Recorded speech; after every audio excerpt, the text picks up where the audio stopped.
How you doing, guys? This is Chris Wong. Today we're doing a walkthrough of my 2021 GT Pro Performer. It's in white, of course. Last year's model was the hot pink. The year before that was the neon yellow. I believe the year before that, the 2018, was chrome. So this year's model is in white. I've heard it called Speed White. That's not actually listed on the GT website, but yeah, so here it is.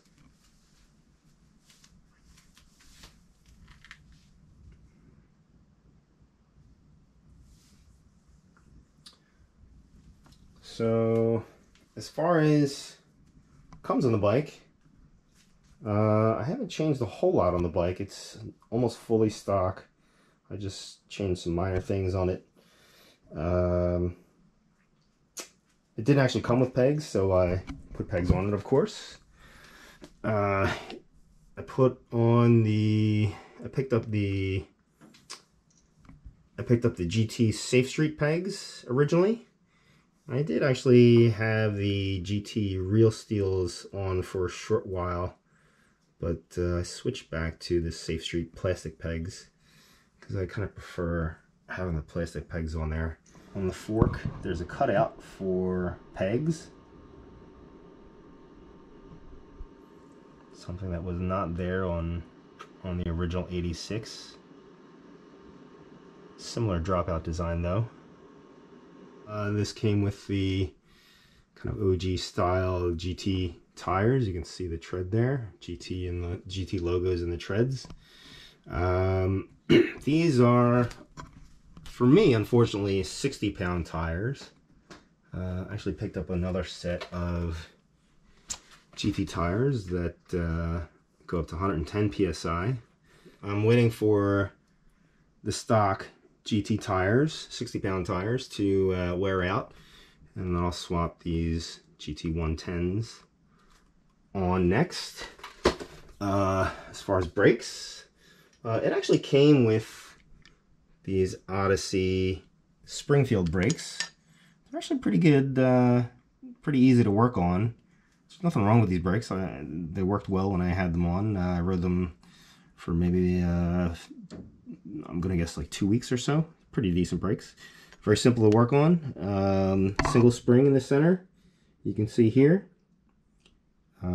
So they're dead simple to work on. There's no adjusting of the spring tensions, you know, on either the right side or the left side to make sure that they're centered over the rim.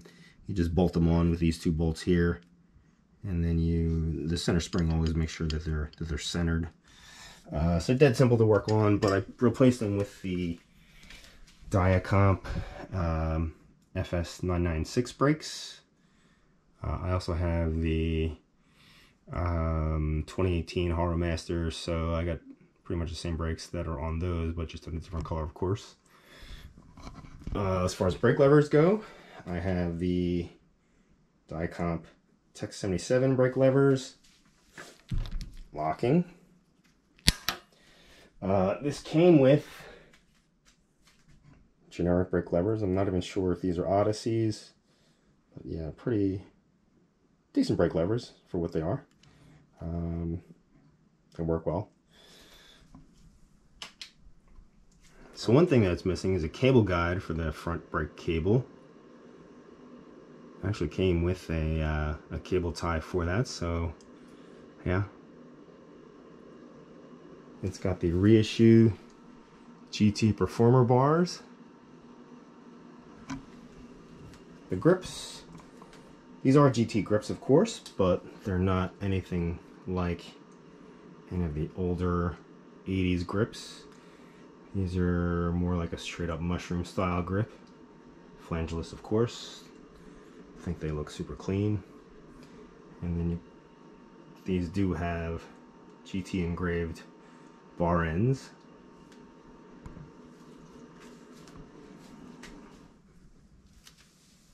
Stem, of course, it's a newer style stem. It's made to look like the original mallet stem, but yeah, this is definitely a newer stem. Newer style headset, of course. I also replaced the gyro. Had a stock gyro, it's very similar to the original 30-year-old kind of gyros. Look like, you know, loose ball bearings inside, and this is a Odyssey GTX S seal bearing gyro. Also replaced the upper plate. You can probably see that here. As far as the seat post goes, this is a GT straight post. It originally came with laid back, but it's pivotal, of course. So I changed it out from the laid back post to the straight because I just felt it was too far back from the handlebars. The seat is pretty comfortable. It's not like any of the original 80s style seats. It's a pivotal seat, of course. I do think it's pretty comfortable. It's got the GT Bikes logo on the back. Some of the old schoolers might care about this, but you can see there's still about a inch and a half gap between the bar and the front of the seat. And again, this is with the straight post. It was even farther back, of course, with the layback post. It's not that kinked too far back, but it was still about, I'm going to guess, 2 to 3 inches away from the bar end here. So if you guys, any of you old schoolers do care about that, that's something to be aware of. It does have the GT Super Lace style hubs on front and back. An Eagle Eye pointed out to me recently that these are not actually laced the same way as the OG Super Laces are. Some of you might notice that the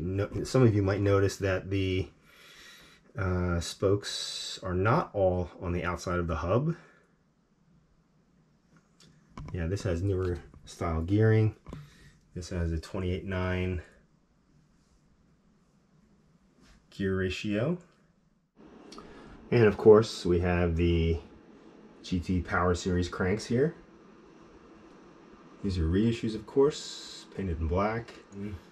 I think the OG cranks only came in silver. I don't remember ever seeing them painted, but yeah, these are offered actually for sale separately in either black or silver. The pedals are newer GT style pedals. I believe they're called the PC logo pedals. Polycarbonate, I'm assuming, since they are plastic. They do have a GT logo on the side.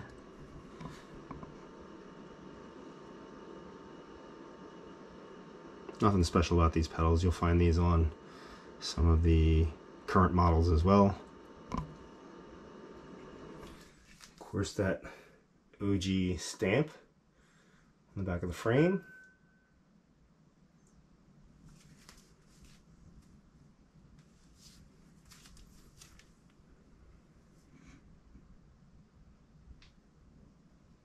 Similar stickers to the OG 86 bike. So these are real decals and they're not watered on and under clear coat like you might find on other reissued bikes, including some other GTs apparently.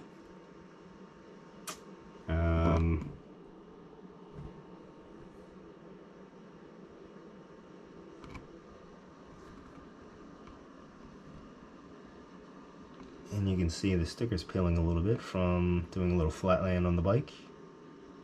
Not sure if you can see this, but on the inside of the left chainstay, you'll see a Uno printed on.